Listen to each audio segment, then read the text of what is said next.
you got to clap, because everybody's going to clap in the beginning when you win at first. But then that road of 10 years, 15 years, it ain't going to be a lot of people clapping for you. It's just going to be you and yourself.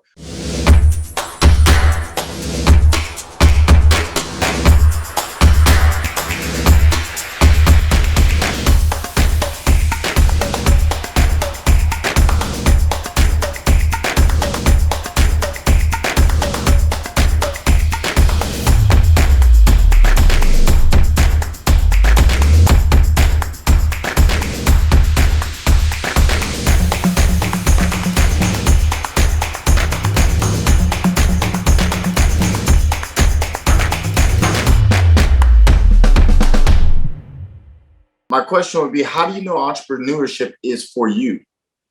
How do you know somebody, this is what they should be doing? How do you know you've done it, I've done it? How do you know that entrepreneurship is I've done for it. I don't know if somebody? you've done it, but I've done it. I don't know if Look, you've he's done a it, hater, but man. He's a hater. I don't know what. I've done it. That, This dude act but like I ain't been on the call with him I earlier don't know. today talking about that Look stuff. at that guy. See what I mean? Hey, I've people done. I switch don't up when the know. camera on. See I what I know he mean? done it. People I've switch done up it. when the camera's on, man. Okay. They be switching up. What's wrong with your hands? This ain't sign language.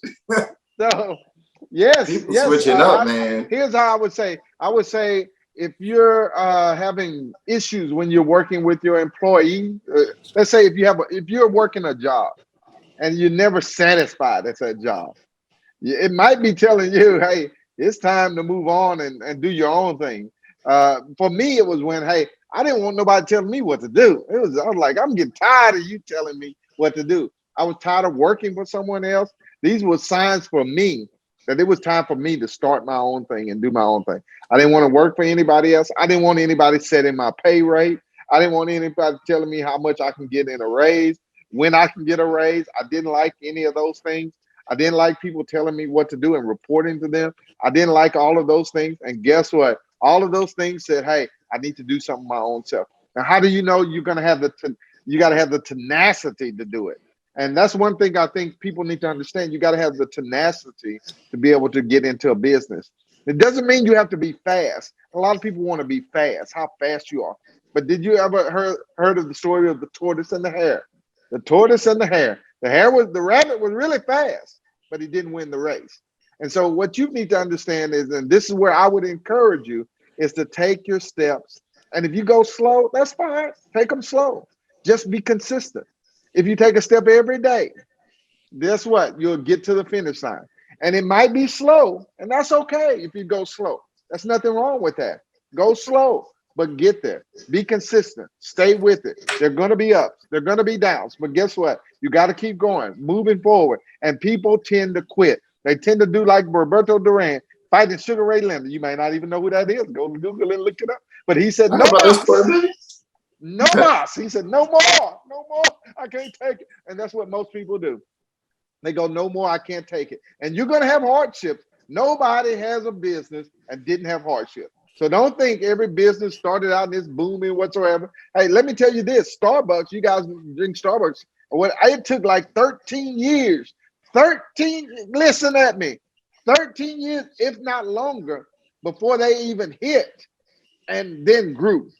So it was 13, maybe even long, may have been 20. I don't remember. But the point is, it took them a long time before they really became Starbucks. And why? Because it's trial and error. Things happen. You do them this way, you do them that way.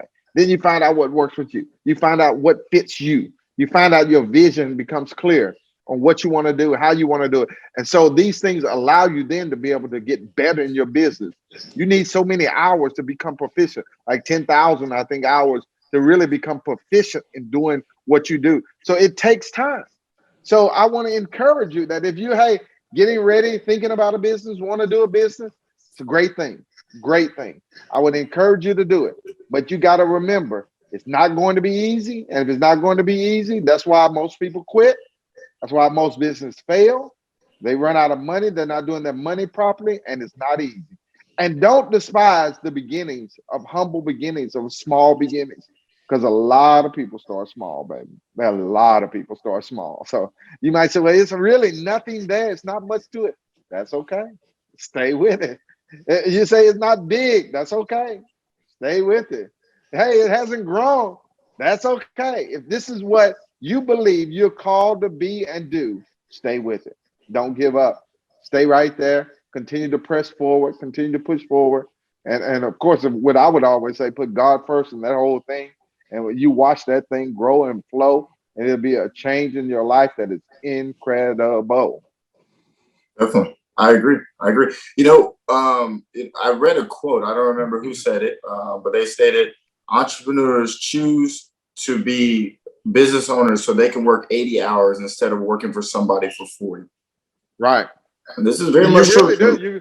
You're gonna work a whole lot more. You're not gonna work less. You're gonna work more actually. You're going to work a lot more hours putting in A that lot time, more. but But it's I more do agree freedom. with you. Freedom, freedom. It's I think a freedom. lot of entrepreneurs realize that they would rather be the person in control. At the end Mhm. of the day, right? How much they make in a year, they're in control of, right? So whenever things don't go right, they can look at themselves. They can point the finger at themselves. They could have done a great year at the company they work for. Now, some companies, right, depending on what position you're in, you could be in sales, commissions. It could be based on you and what you do. But there's some other positions you may be in, whereas you've done phenomenal, you've taken on more work. And guess what? Salary increases ain't coming this year because the budget doesn't support it, right? Or guess what? They did it to you last year. They can only do it every couple of years for you. They just can't give you an increase. So no matter how hard you work sometimes, and guess what? It doesn't supply or doesn't necessarily translate into more money, more growth for you as a person. Those opportunities don't necessarily always open up as an employee. As an employer or the person that is a position of power, you regain that control. You redefine what your purpose is, and you can find what it is that you're passionate about. And truthfully, some things you may not be passionate about, but if you want to create a company and you go into it, by all means, do it. You don't always got to be passionate about what you're doing, but some people do get burnt out about it. But you got to understand there's some things that I think key points in running a business. And my 6 years of running a business that I've learned is you got to be a competitor.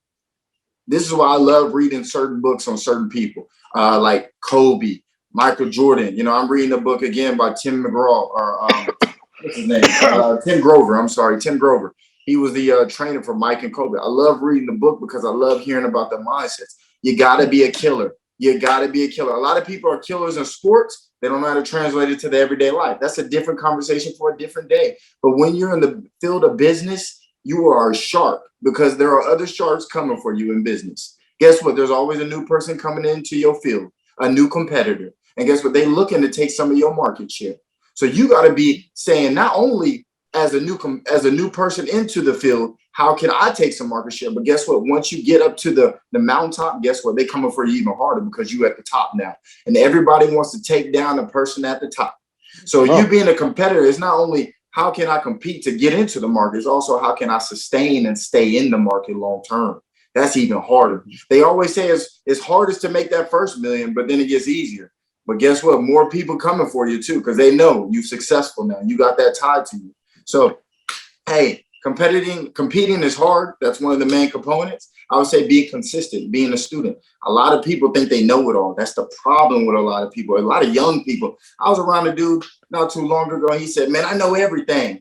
I already know everything." I listen. I said, wrong approach, rookie mistake. You're only 27. How can you say you know everything? There's so much more to learn every part of your life. It doesn't matter if you get to 60, 70, 80 years old, you will always be a student in some way, shape, or form. You have to be a constant learner at all times. let me give a prime example of that. Obviously, I'm older because I'm the father. I'm the big dog, You right? see them wrinkles on his face. I'm the big dog. So, as the big dog, right? I can tell you, I've learned some things from the pup. Right there, the pup. Other side. Okay, Other side. that time. Okay, Yeah, the that one. pup. I've learned some things from the pup as well.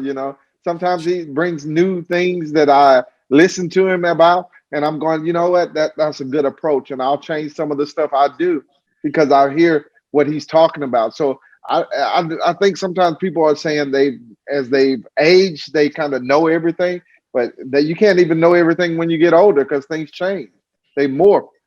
What you guys do now in this generation is different than what we did in my generation. And guess what? I need to learn some of the things that you guys do that apply now that will keep my market share up, that will keep me viable, that will keep me alive, so to speak, that will keep my business going strong. So I've learned a lot from him as we've been working through different things and as I listen to him. So I learn a lot, and then I learn as he's going through things. I've been through all of that. I go, I listen at, and I've gone, I've scaled all that. I've listened at, I've been through those roads, but I don't want to go that way.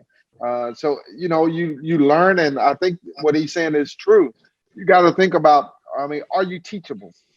Because if you're not teachable, guess what? You are going to make more mistakes than anybody else, a whole lot more, because you're not willing to learn from people who have done it before you and people that may be younger than you that are giving you things and like I would have to do, younger than me, that are saying things that are intelligent.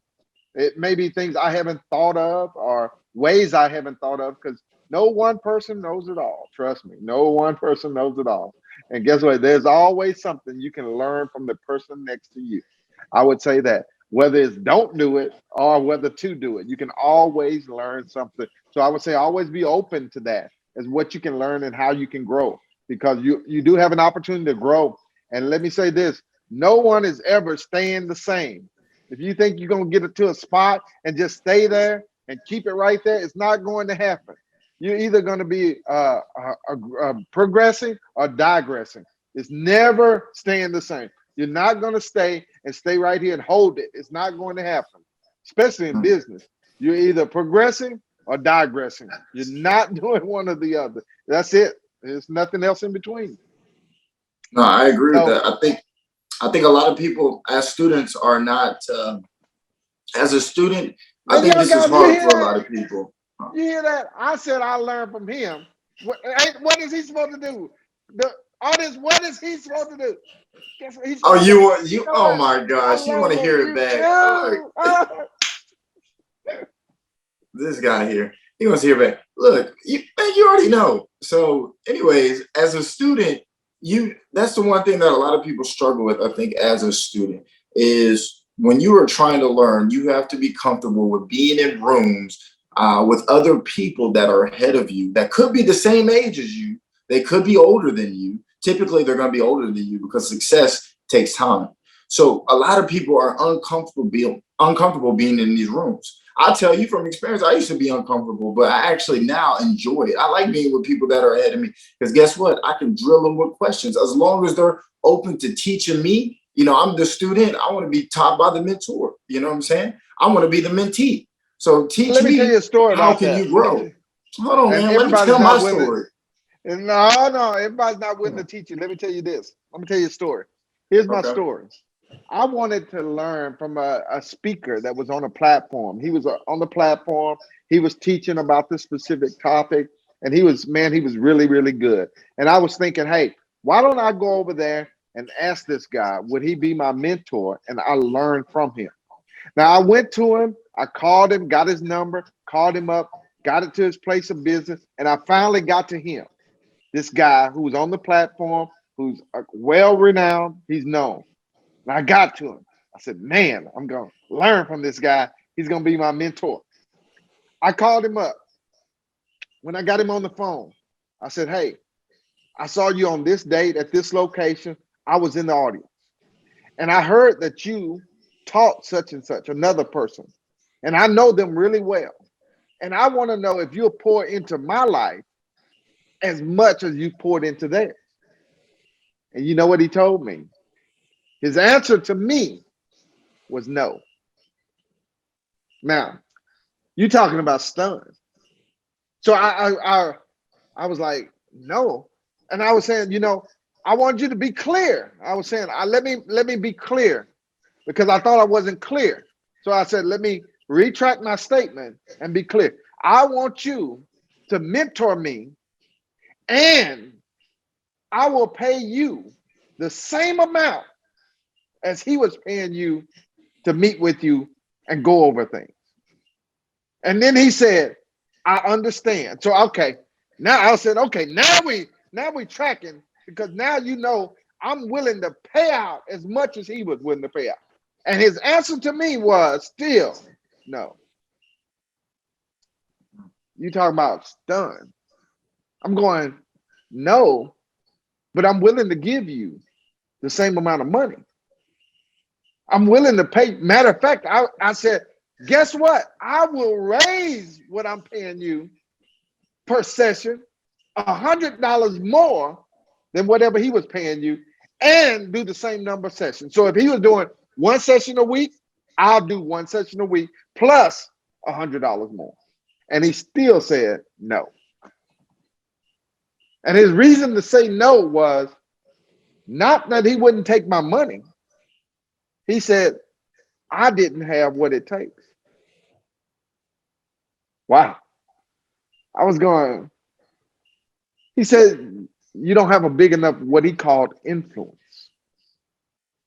He said, you didn't have what it takes. And I was sitting there thinking, how do you know? How would you know what my influence will be in the end? When you mentor me, that should have grown me to where you say I should be. So I'm confused. I thought your goal was to help me to get bigger than what, and so he was saying no, because he was saying he only takes people at a certain level, certain size. Then he told me, well, before you go, I thought that was messed up. Then he says, well, you guess what? If you take this test, he wanted to give me a test, send it to him, read this book. It was, of course, one of his books. You write something about his book and then send it to him. And then he's going to tell me whether or not he would accept me into being a mentor-mentee relationship. So after he told me that, I was like, I don't want you as a mentor. Because if your approach is, I gotta already be something for you to mentor me, it meant that you couldn't grow me. It meant you really couldn't grow me. You couldn't help me to grow and develop. All you could do was help tweak me. And I didn't want you to tweak me. I wanted you to help grow me. And there's a difference. So you are going to wait till I'm already a certain level. And then you want to tweak me at the level and say, here's the tweaks you need. And let me mentor you on tweaking you so that you would look a certain way or exhibit, But no, I wanted you to grow me. So you couldn't grow me. You can only tweak me. So at the end I was going, no, I don't want you. I don't want you as my mentor. So I said, well, I appreciate the opportunity to talk with you. I thank you for telling me no, because it's motivated me. But I said, in the end, now I've listened at you. I don't want to have a relationship with you in that manner. So I appreciate it. Thanks. And we left and went our separate ways. Interesting. Not everybody can help you grow. And what I learned from that was this: not everybody can help you grow. They may know more, which he did. They may be bigger, which he was. They may have more money, which he did. All of those things that would help you to grow, but not everybody's willing to help you to grow. Not everybody can help you grow. So you got to find the right mentor-mentee relationship. You got to be in the right room with people who are willing to help you grow. And then there's going to be some rooms that you need to be in that'll help tweak you. So I'm going, you got to know who's the tweakers and who's the growers. Two different things. They got to match your morals and values. That's interesting. Yeah. That's really good. What you said, I mean, I liked it because I feel like even outside of that, you said a lot of different interesting pieces from that story. And I would say is also being able to deal with no. A lot of people can't deal with no. Somebody tells them, hey, I want to come in and do this. You want to turn a sale into a conversion, right? You're so excited. You're green in the eyes when you're starting a company. And your first 10 tries is all no. And unfortunately, a lot of people quit when they hear that. It could be one time they quit. It could be 10 times they quit. But what you need to understand is, even if you're in sales and you don't own a business, you understand you may shoot 100 times and your ratio may be 3 out of those 100 times. What I find interesting is that out of those 3 times that you won, right, and you shot 100 times, you're losing more than you're winning. But out of those 3 times that you did win, it could be life-changing. And I say this to say from experience myself owning a company. I've shot a lot of times at school districts. Oh, a lot. Oh, I probably inputted RFPs, which we call requests for proposals. We've gone to a lot of districts and we submitted them. And I used to do it by myself. I didn't know what I was doing, but I was learning. I was trying to submit it. I was trying to figure it out.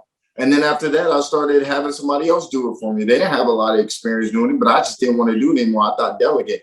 Then I got smarter and I said, oh, well, let's get a grant writer, right? But the point is that I submitted those RFPs a lot. I've won contracts recently that could or could not be life changing, but I will say it's put me in a better position. But you have to be willing to be told no. You have to be willing to accept no. And you got to be able to adapt and figure out a resolution when you are told no. And a lot of people are not able to find a resolution or to be able to handle the gravity of somebody telling them no, whether that be a mentor, whether that be somebody they're trying to do business with. They got to also be able to handle criticism from family and friends. Because one thing you got to understand is when you create a business, and again, people are going to call it a little business. They're going to see a little thing you're doing over there. Guess what? They're going to make fun of it. That's just the nature of it. Nobody Yeah. believes in you until it's already built. Then everybody wants to give you the roses and flowers. And the funny thing is, once it becomes built and you're on the mountaintop, then they want to tear you down. It's so funny how it works. So you have to be able to say, I believe in it because I believe in it, not because somebody gave me a pat on the back. Because guess what? You got to be your own champion. You got to clap because everybody's going to clap in the beginning when you win at first. But then that road of 10 years, 15 years, it ain't going to be a lot of people clapping for you. It's just going to be you and yourself. So you got to clap for yourself because everybody's not going to always be clapping for you because nobody expected to see you go so far sometimes. Some people cannot see the forest from the trees. You got to understand that. Or the trees from the forest, I should say. Yeah. So I should say that. I mean, yeah, handle criticism, be able to accept no, and you have to be consistent and disciplined. Those are things that if you don't have that, and when I say discipline, I say in the fact that, hey, some of you guys own businesses and you work from home. You got to understand working from home and the things that come along with it.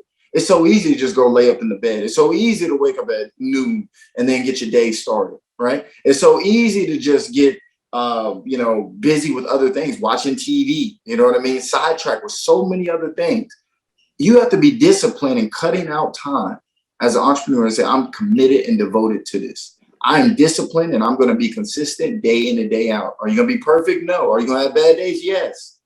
You have to be disciplined. You have to be consistent. That is what produces results. Really, it's not even about your talent all the time. It's about how long can you weather the storm. A lot of people just quit. They don't even weather the storm. I got you. You know what? We one of the other things is that if you ever played baseball, I don't know if some of you have played baseball, but then when you play the sport of baseball, and in baseball, what makes a good player is they only got to hit the ball 2 times out of every 10. They're a good player. They'll make millions just hitting the ball 2 times out of every 10. They'll consider you darn good.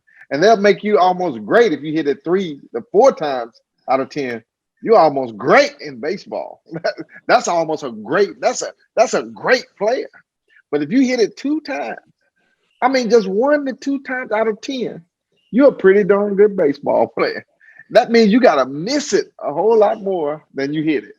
And so you got to have a strong mentality when you're playing baseball because you fail so often. And because you fail so often, you have to have a strong mentality. That's why they say baseball is a mental game because you need the mentality to be strong through all the failures. And a lot of people cannot handle the mentality of failure. And so they have to be ready for that in those times when it's very, very difficult because you're going to fail a lot. And so you have to have a strong mentality to say, okay, I know I'm going to fail a lot. It's part of the process. I know it's going to happen, but you only need 1 or 2 hits. That's it. 1 or 2 hits. You get 1 or 2 hits, a few bunts here and there, move you around the bases. Then all of a sudden you'll find out the business is working. Then you find out, hey, I'm good at bunting. Now bunt more than I'm good at hitting home runs. Okay, it doesn't matter which one because it only takes 1 to 3 hits out of every 10.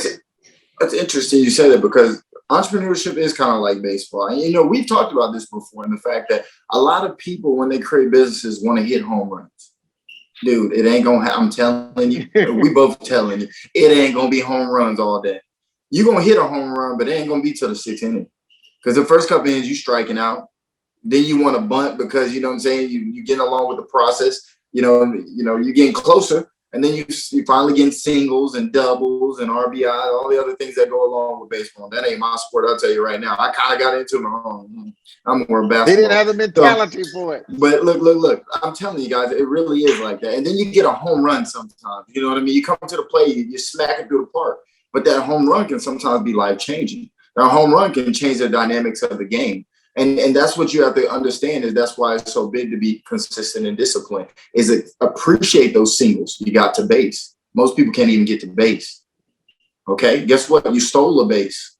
Okay, you got a double, you got an RBI, all those other things come on. Appreciate those small wins. They turn to big games. You got it, man. It's been good. I think we have this up for you guys, and you guys can hear what we did on this podcast. It has been great, man. We hope we sent out a lot of information. I hope in some way, shape, or form that it would help you and maybe help build your business or build your brand or what you're going to do. Hopefully, it'll encourage you, if nothing else, to stay in the race, stay strong, stay with it. All right. Close out, Chris? That's the end of it. That's the end of it. You guys know where to find us. YouTube, Instagram. Hey, we'd love to hear your questions, even relationships, any type of question you may have. Send them in. Send them to us. We'd love to make those topics and even get you on our call. Call in. Call in. We got to get a number so they can call us in. Call in. We tell you when we're going to be, and you guys call me in. And then guess what? I'll give you the real deal, baby. All right, guys. We'll see you on the next one.